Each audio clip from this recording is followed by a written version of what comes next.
Perkenalkan, nama saya Niko Gultom dari Prodi Manajemen, nomor induk mahasiswa 28922 533. Yang saya hormati Bapak Dharma Inis, SE, MM, selaku dosen pengampu etika bisnis.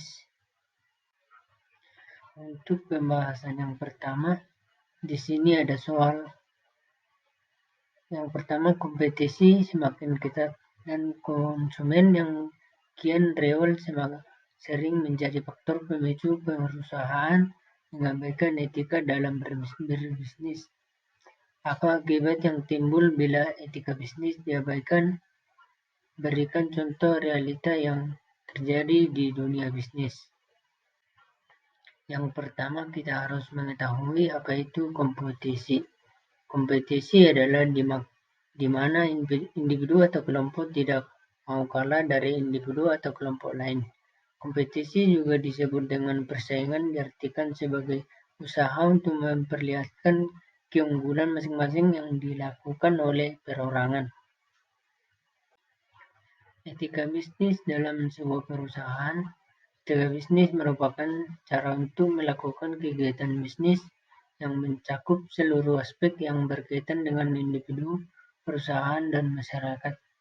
Pelaku bisnis jika mengabaikan etika bisnis, persaingan antara perusahaan dapat menjadi tidak sehat, konsumen menderita, terjadi pencemaran lingkungan atau menimbulkan praktik monopoli perdagangan. Penyebab yang timbul jika mengabaikan etika bisnis. Yang pertama, melakukan tindakan spamming, yang diartikan dengan pengiriman informasi atau iklan suatu produk yang tidak pada tempatnya. Dan hal ini sangat mengganggu bagi yang dikirim. Yang kedua, melakukan secara acak, adalah sebuah label yang digunakan untuk memberikan informasi berupa merek hingga informasi lainnya. Yang ketiga, menggunakan foto produk orang lain. Yang keempat, tidak aktif dan tidak kreatif. Pertanyaan selanjutnya, salah satu masalah etika bisnis adalah suap atau bribery. Bagaimana praktik ini dijalankan? Bagaimana pula cara menanggulanginya?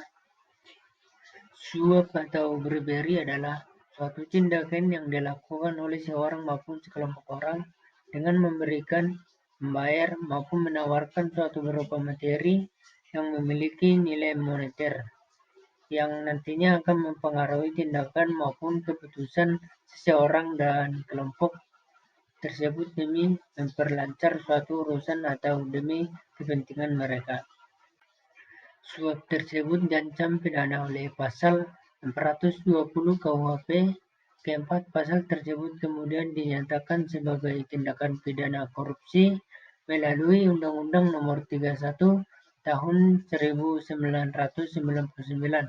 dan Undang-Undang Nomor 20 Tahun 2001 peluasan tindakan pidana suap dalam bentuk retour atau konvensi atau gratifikasi diatur dalam pasal 418 KUHP. Di sini ada cara penanggulangan suap. Yang pertama, tingkatkan pengetahuan masyarakat tentang hukum. Yang kedua, bersihkan aparatur hukum dari KKN. Yang ketiga, tegakkan hukum tanpa tebang pilih. Yang keempat, tingkatkan kesejahteraan pegawai negara. Yang kelima, hilangkan budaya menyuap dari masyarakat. Yang keenam, sosialisasi anti korupsi digencarkan media massa, wajib menayangkan anti korupsi dengan gratis. Pernyataan selanjutnya, masalah kelangkaan bawang putih yang memicu kenaikan harga bawang putih melanda Indonesia pada beberapa waktu lalu disebabkan oleh apa? Apa antisipasi pemerintah agar tidak terjadi masalah yang sama di periode mendatang? Dan jelaskan. Bawang putih adalah termasuk familia Liliaceae dan merupakan salah satu bumbu masakan yang paling populer digunakan. Kegunaan lain bawang putih adalah sebagai obat tekanan darah tinggi, reumatik, sakit gigi, kena gigitan ular, dan lain-lain. Oke, di sini ada penyebab utama dari kelangkaan bawang putih adalah kegagalan panen. Bawang putih dapat terjadi akibat banjir. Kegagalan panen petani ini menyebabkan ketersediaan barang di pasaran makin menipis. Kelangkaan bawang putih juga disebabkan karena ada penimbunan dari pihak penjual maupun tingginya permintaan pembeli, sehingga menimbulkan kenaikan harga yang melambung tinggi. Dari segi pemerintah harus lebih teliti dalam melihat hasil-hasil pertanian masyarakat Indonesia, apakah ada penimbunan dalam segi perdagangan atau bukan, sehingga tidak terjadi kelangkaan bawang putih tersebut. Pernyataan berikutnya, apakah strategi yang digunakan Jerman, Prancis, dan Indonesia untuk memerangi korupsi? Mengapa Indonesia masih terkendala sementara di dua negara lain tersebut relatif sukses? Jelaskan.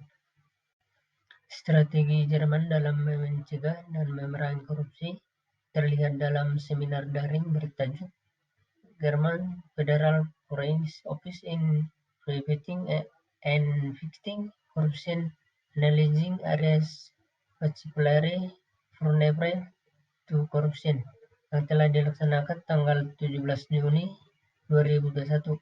Kegiatan yang dimotori oleh Kementerian Luar Negeri Federal Jerman ini menampilkan pemaparan yang disampaikan oleh Jan Steven Skuver dan Magar. Kantor Kementerian Luar Negeri telah menyoroti tentang konsekuensi negatif yang utama dari korupsi, diantaranya ialah yang pertama, biaya tinggi dan atau kualitas rendah dalam hal menyediakan barang dan jasa publik. Yang kedua, alokasi sumber daya yang buruk atau dana publik. Yang ketiga, kerusakan reputasi dan kredibilitas administrasi. Yang keempat, merusak moral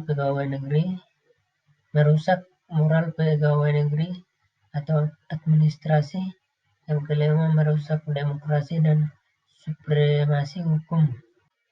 Sistem yang digunakan Perancis untuk memerangi korupsi ialah mereka merancang sistem yang mencegah korupsi yang komprehensif karena mereka melihat itulah masa depan pemberantasan korupsi. Sementara penindakan tepat ditangani oleh lembaga penegakan hukum seperti polisi dan kejaksaan. Oke, pernyataan berikutnya. Moral yang tinggi terbukti membawa sukses perusahaan dalam jangka panjang atau sukses yang berkelanjutan. Apakah ini bukan slogan saja? Apakah perusahaan yang sudah sukses menerapkan hal tersebut? Berikan contohnya. Etika atau moral dalam bisnis merupakan suatu ajaran untuk membedakan antara salah dan benar guna memberikan pembekalan kepada setiap pemimpin perusahaan ketika mempertimbangkan untuk mengambil keputusan strategi yang berkaitan dengan masalah moral yang kompleks. Kode etik ini disusun sebagai standar atau norma tindak tanduk bisnis dalam perilaku pribadi yang etis atau pantas bagi para karyawan atau karyawan tetap, kontrak, ahli daya, atau direktur dewan komisaris, komite perseroan, serta para pihak yang bekerja sama dengan perseorangan atau para pihak yang mewakili perseorangan baik secara langsung maupun tidak langsung. Oke, sekian dari saya. Semoga bermanfaat. Sekian dan terima kasih.